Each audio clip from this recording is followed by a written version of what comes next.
va à nouveau faire un book haul, celui du mois d'août.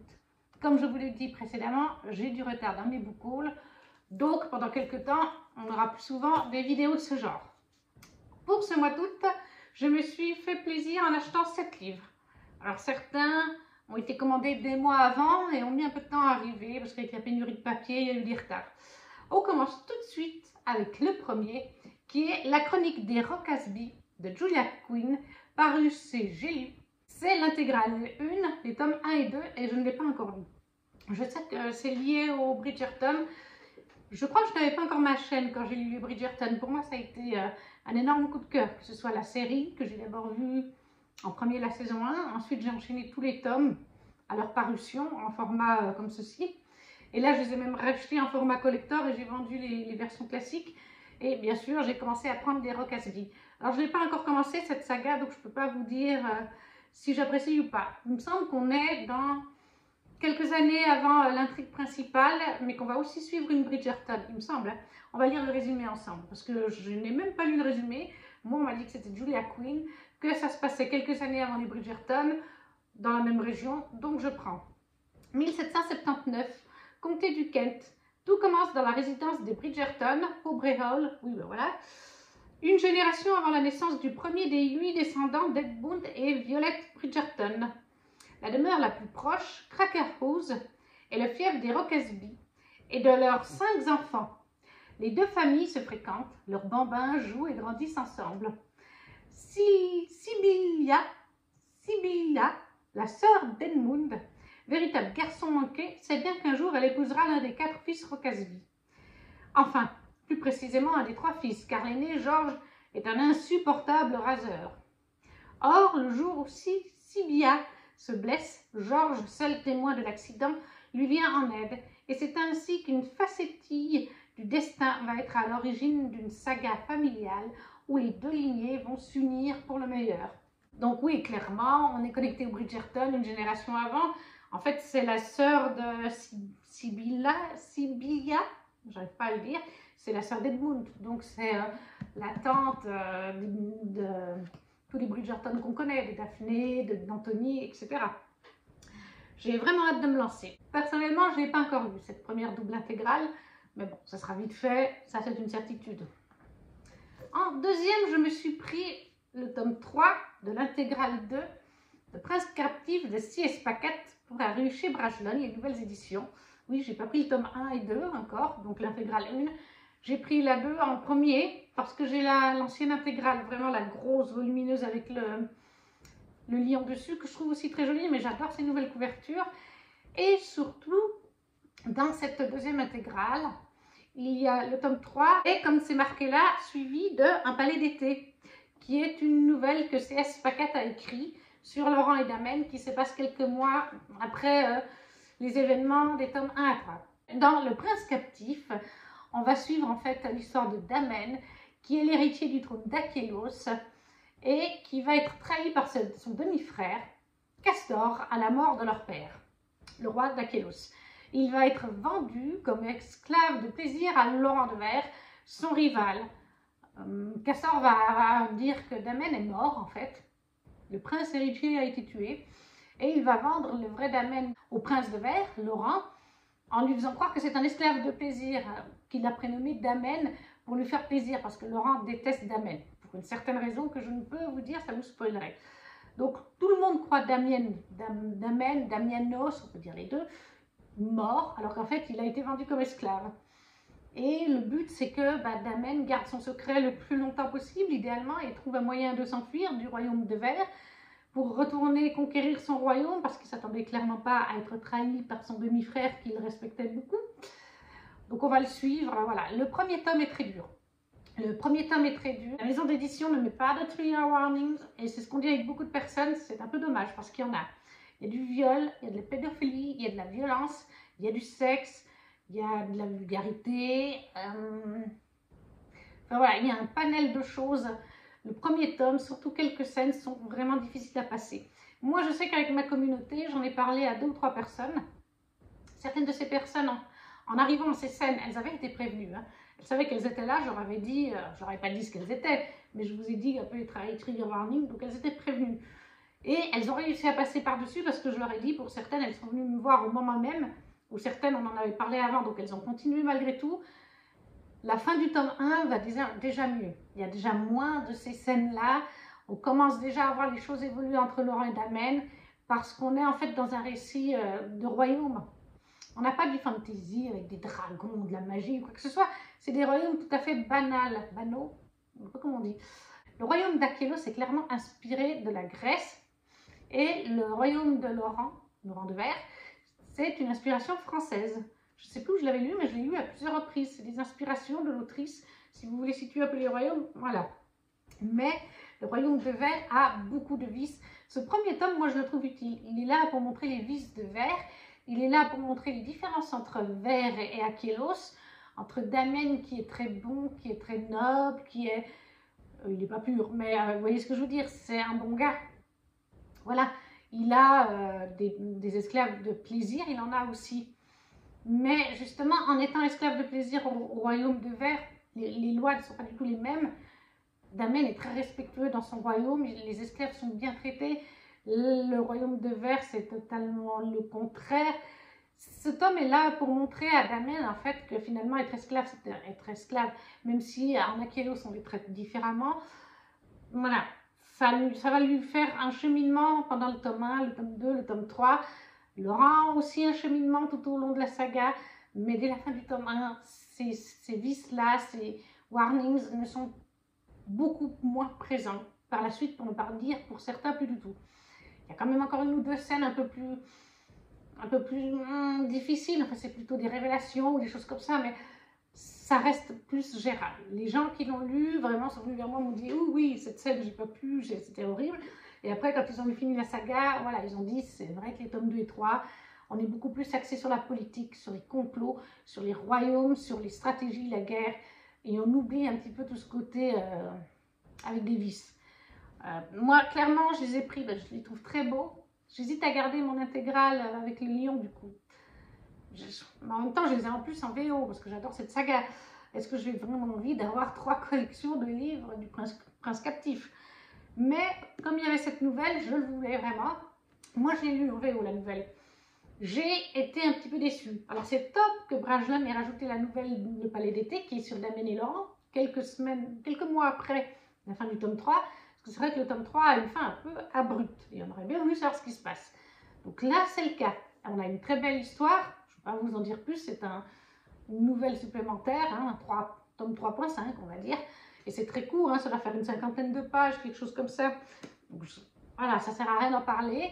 Mais ce que je trouve dommage, c'est qu'en fait, il faut savoir qu'en VO, il y a un recueil de nouvelles. Et elles sont au nombre de 4 ou de 5. Une, Le Palais d'été, est vraiment axée sur Laurent et Damen. Il y en a une autre qui se passe encore quelques mois après la nouvelle qu'on a dans ce tome et qui nous montre d'autres événements qui n'est pas du point de vue de Damen et Laurent, mais de Charles, le marchand de tissus. Sauf que Damen et Laurent apparaissent dans toute la nouvelle parce qu'ils sont présents, voilà, vis-à-vis de leur royaume. Ils se cachent en fait, je ne peux pas en dire plus, mais ils se cachent. Et c'est dommage que la Brajlon n'ait pas traduit celui-là, parce qu'on a d'autres informations sur l'évolution des royaumes, l'évolution de Laurent et Damen, et du coup on l'a pas là, et en plus elle est bourrée d'humour cette nouvelle-là.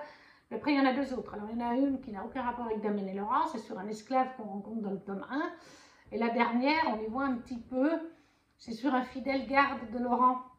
On comprend, par contre je trouve qu'elle est intéressante parce que cette nouvelle, on est dans le tome 2, l'évolution entre ce haut placé des gardes de Laurent, qui lui est fidèle, malgré que Laurent soit comme il est, et lui et un autre personnage évolue.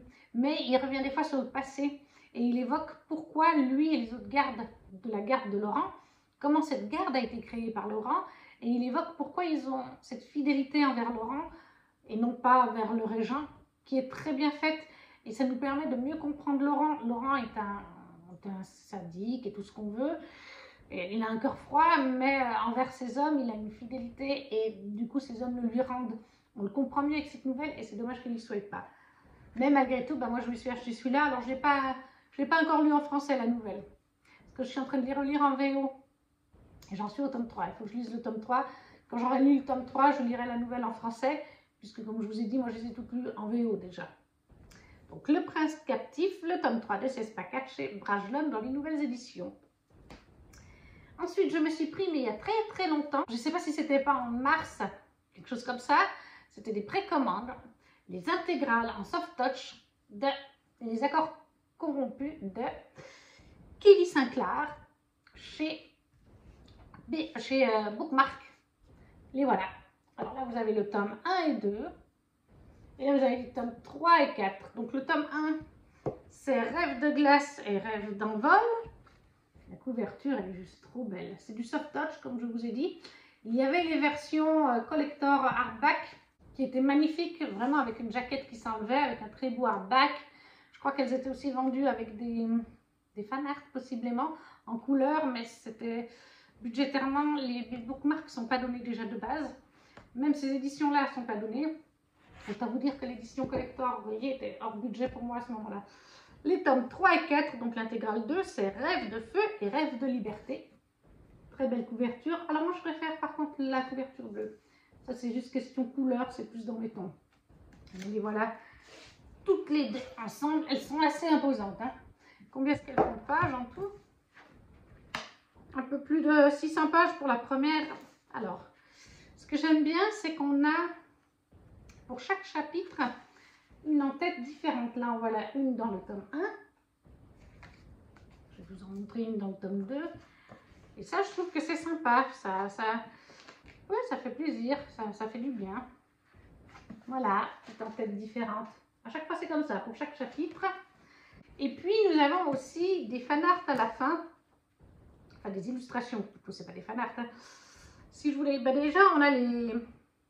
De toute façon, on a les couvertures des tomes. Si je vous trouve. Les couvertures normales, on les a là.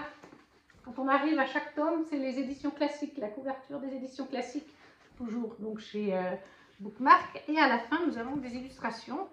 Nous en avons plusieurs. Voilà, là, elles sont faites, ces illustrations, par Nicolas Jamonneau. Ça me dit quelque chose. Voilà, je vais essayer de vous les montrer. J'espère qu'on les voit bien. C'est pas la caméra, donc très sympa ces petites illustrations. Bon, on a la couverture à nouveau, voilà, en grand. Et dans l'intégrale 2, nous avons d'autres illustrations de Nicolas Jamonneau. Et voilà. Alors c'est vrai qu'elles auraient été en couleur, surtout celle-là, ça aurait peut-être été génial. Dans Les Accords corrompus, qu'est-ce que je peux vous en dire sans trop vous spoiler? Parce que j'ai lu le premier tome en LC, à l'époque en e-book. J'avais déjà précommandé, donc ça m'a au moins rassuré sur ma précommande. On est en fait dans deux royaumes. Glacium, le royaume de glace, et l'autre royaume, je ne sais plus comment il s'appelle, Ozolis, voilà, un royaume chaud. C'est des royaumes où, en fait, ce monde tourne, chaque royaume tourne. Et ce qui fait qu'il y a des secteurs du royaume qui vont être très froids, à Glacium, où les hommes ne peuvent vraiment pas, à cette période de l'année, y aller, ils mourraient. Et à l'opposé, ben, dans le royaume de Sol, Ozolis, il fera trop chaud, vous mourrez parce qu'il n'y a pas d'eau, pas de végétation. Et après, comme ça tourne, le soleil, les éléments, la planète, je ne sais plus si c'est la planète ou le soleil qui tourne, c'est d'autres parties qui sont alors plus tempérées, plus habitables. Enfin, voilà, il y a différents degrés de tempéré vis-à-vis de la glace ou du chaud. Et ça tourne Donc les gens ne restent jamais au même endroit, c'est-à-dire que quand il fera très chaud dans l'endroit, ils seront à l'opposé parce que c'est tempéré, mais 6 mois après, hein, quelque chose comme ça, ils seront dans la partie qui était très chaude, qui sera à ce moment-là tempérée. Vous voyez, j'ai trouvé le concept bien fait. Voilà, c'est original. Et ils sont en paix depuis quelques temps. Et du coup, ils envoient des émissaires. Je crois que c'est ça, des émissaires. Oui, ils envoient des délégations. Alors, de temps en temps, il y a une délégation de Glacium qui vient à Ozolis. Puis des fois, c'est le contraire. Là, quand on commence le récit, c'est Glacium qui est invité par Ozolis à voir leurs coutumes, à partager, à évoluer, à faire des alliances, enfin bref, à essayer de continuer cette paix entre les royaumes. Et on a la princesse, en fait, Olina, qui a 17 ans, qui vit voilée, ça se voit pas là, mais ça se voit sur la couverture du premier. Elle vit complètement voilée, la voilà. Elle porte un voile. Elle n'a jamais le droit de l'enlever. Le peu de fois où elle l'a enlevé, c'est arrivé 1 ou 2 fois, les personnes sont mortes, tuées par sa mère, la reine. Et donc la princesse qui est vouée à gouverner quand elle sera plus grande, on appelle la Tatouma, princesse d'Ozolis, le royaume de Chaleur. Elle va sympathiser avec un représentant de la délégation de Glacium, plus précisément avec le prince. Alors il y a le roi, et en fait le prince de Glacium, c'est le frère du roi, le petit frère du roi en fait. Il me semble que c'est le petit frère. Elle va sympathiser et il va même y avoir une romance entre eux, sauf que tout va basculer pour eux très rapidement, dès le début du roman. Je ne peux pas vous en dire plus, sinon ça vous spoilerait. Mais finalement, eh bien, Oina va se retrouver à voyager jusqu'à Glacium. Ce n'était pas du tout prévu. Hein. Et elle ne le fait pas vraiment de plein gré, en partie quand même. Mais voilà, elle va donc rencontrer le roi de Glacium. Et déjà dans le premier tome, il y a des complots, il y a des... On sent qu'il y a des trahisons et tout ça. Bref, on est dans de la politique entre 2 royaumes anciennement ennemis qui essayent d'être en paix. Moi, ça m'intéresse fortement et en général, tous les gens qui l'ont lu ont beaucoup aimé. Kimi Collection l'a lu en entier et a adoré les 4 tomes. Je sais que Madame la Fraise a aussi adoré cette saga. Donc c'est vraiment des personnes que j'aime bien suivre et j'ai souvent des goûts similaires à ces personnes. Pas tout le temps, mais souvent. Et j'ai déjà lu le premier tome, donc je sais que ça me plaît. Je suis vraiment contente finalement de les avoir pris. Un regret de ne pas les avoir pris en collector, mais comme je vous ai dit, le prix était un peu trop cher. Voilà, donc ça c'est le tome, l'intégrale 1 avec les tomes 1 et 2. Les accords corrompus de Kelly Sinclair et l'intégrale 2, tome 3 et 4, paru chez Bookmark. Et je crois, alors c'est peut-être plus le cas, qu'il y avait à nouveau des précommandes possibles pour les collectors hardback. Ou alors peut-être qu'ils ont fermé à nouveau les précommandes. Mais il y a quelques jours, on pouvait à nouveau les précommander. Ensuite, je me suis pris, vous commencez à connaître, hein, La Guilde des Ombres, le tome 1.2 de Adatrice, paru chez Plume Blanche. Je crois que j'en parle dans toutes mes vidéos. Il y a des gens qui doivent se dire, celle-là, avec sa Guilde des Ombres, elle nous saoule. Oui, ben voilà, qu'est-ce que vous voulez que je vous dise? J'adore la Guilde des Ombres. Le tome 1.1, je l'ai eu en e-book. Et ensuite, j'ai voulu enchaîner avec le 1.2. Voilà, et le 1.2, je l'ai aussi lu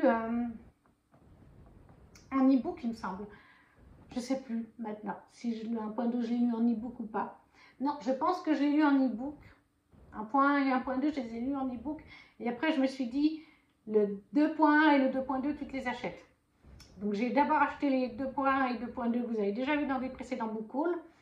Et ensuite, j'ai acheté le 1.1 un autre mois et le 1.2 en août. Voilà, le 1.1 c'était pour le mois de juillet. Dans la Guilde des Ombres d'Adatrice, on suit Panama, une jeune humaine qui est en fait la descendante, l'héritière de la déesse de la mort. C'est-à-dire qu'il y a des générations, on ne sait pas trop quand, hein, à un moment donné, la déesse de la mort, elle est descendue sur ce monde de fantaisie et elle s'est accouplée avec un humain, elle a eu un enfant et après ça s'est suivi.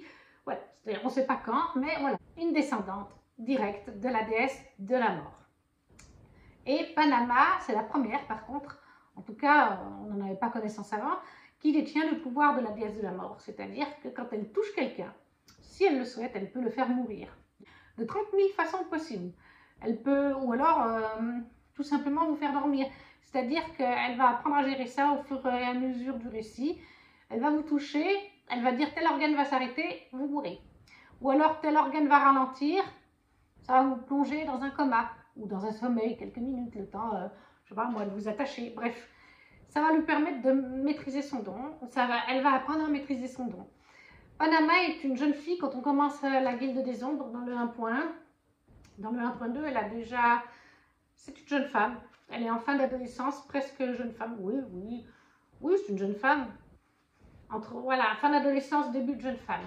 Et en fait, dans le 1.1, elle va être recrutée dans la Guilde des Ombres par Faucheur, qui est le haut maître de la Guilde des Ombres, et Fournaise, qui est un des 2 maîtres de la Guilde des Ombres. Un de ses 2 fondateurs. Et du coup, dans la Guilde des Ombres, on est dans une guilde d'assassins, surtout dans le premier tome. Je ne peux pas vous parler trop des autres tomes, mais on est dans une guilde d'assassins elfides c'est une sorte d'elfe. Je ne peux pas vous dire pourquoi elfide et elfe, mais il y a les deux races qui ont chacun des dons. Les humains ne sont pas censés en avoir, et Panama, elle en a. Donc elle va devoir évoluer au milieu de ces elfides, qui ne l'aiment pas beaucoup pour la plupart, puisque c'est une simple humaine, et que les humains ne sont pas appréciés dans ce récit. On a... Panama évolue là, elle apprend à devenir une assassin. Est-ce qu'elle y arrive ou pas? Je ne vous le dirai pas. Qu'est-ce que je peux vous dire d'autre? En plus, je vous en parle tellement souvent. C'est un récit fantasy complètement inventé, où on a... C'est de la dark fantasy, donc c'est clairement pour un public averti. Nous avons de la violence, de la vulgarité, nous avons des scènes de bataille, nous avons du sexe, nous avons du sang.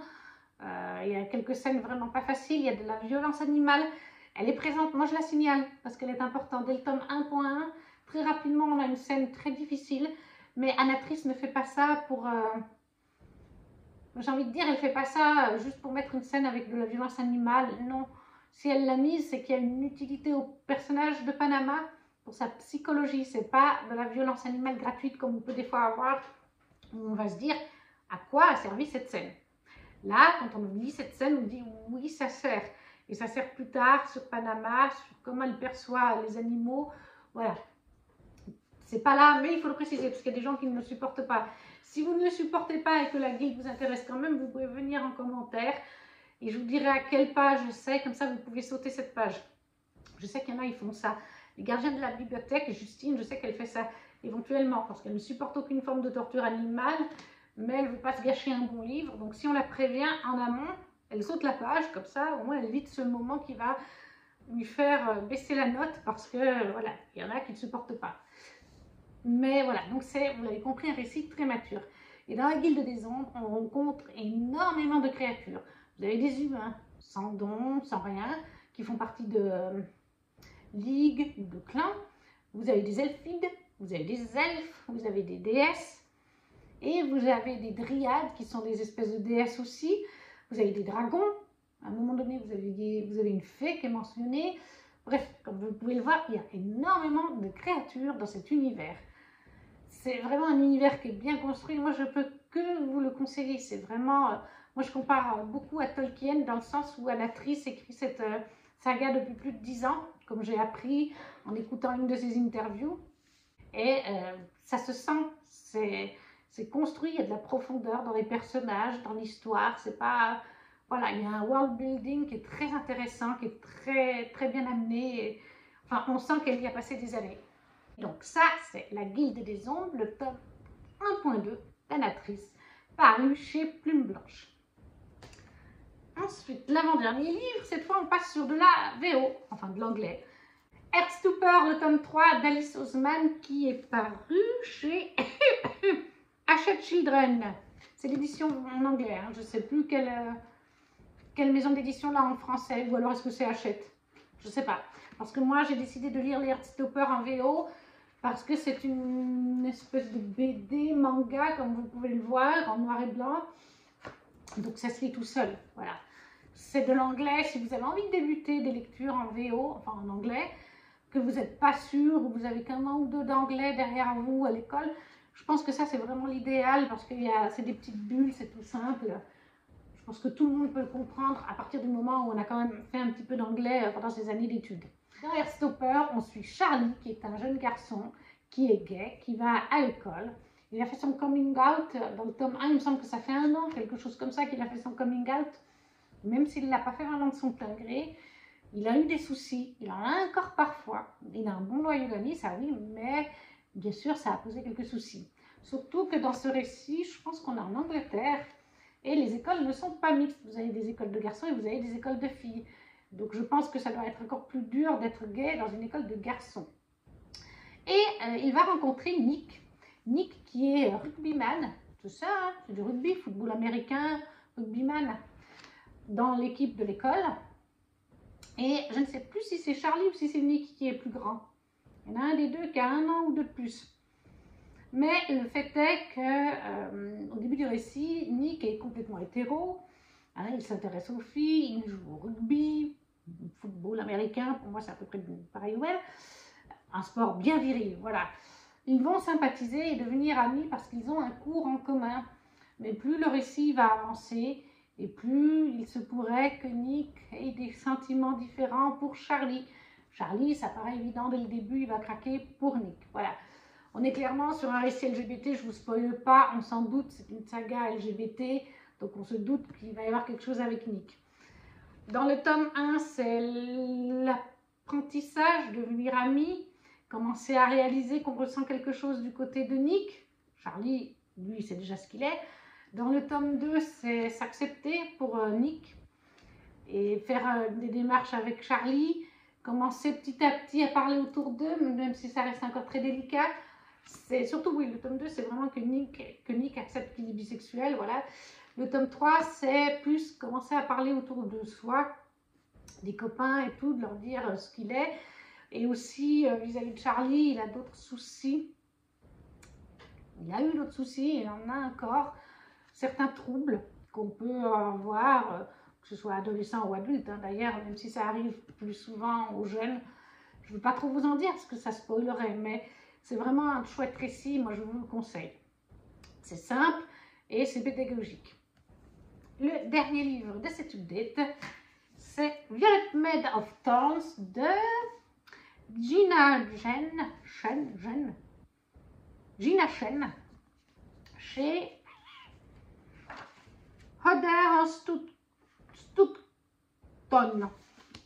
C'est l'édition Fairyloot, bien sûr, de la box. Regardez comme elle est belle. Magnifique, j'adore cette couverture. Avec ce jaspage au niveau de la couverture, voilà. Vous avez la ville où évolue Violette, la capitale du royaume. Là, vous avez un premier fan art avec Violette. Je vois pas ce que... Voilà. Enfin, une illustration, pas un fan art. Et à la fin, vous avez le prince de l'histoire. Alors, dans Violet Made of Thorns, nous sommes dans un récit complètement inventé. On y suit en fait Violette, qui est une prophétesse, une voyante.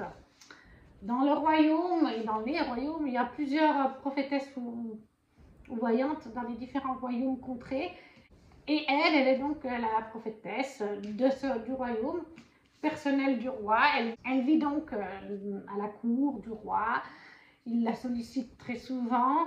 Et on va découvrir que Violette profite un petit peu de son don. C'est-à-dire qu'elle a vraiment un don de voyante, de voyance, de prophétesse. Mais des fois, elle en invente un petit peu. Ou alors elle les tourne à sa sauce. Bref, elle n'est pas toute blanche. Voilà, on va dire que c'est un personnage morality grey, comme on dit. Elle tourne ça comme elle veut, à sa sauce.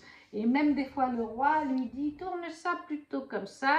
Ou alors, quand elle fait des prophéties, pour ne pas qu'on vienne la lyncher si ça ne se passe pas, parce que comme elle le dit, des fois, ça ne se passe pas.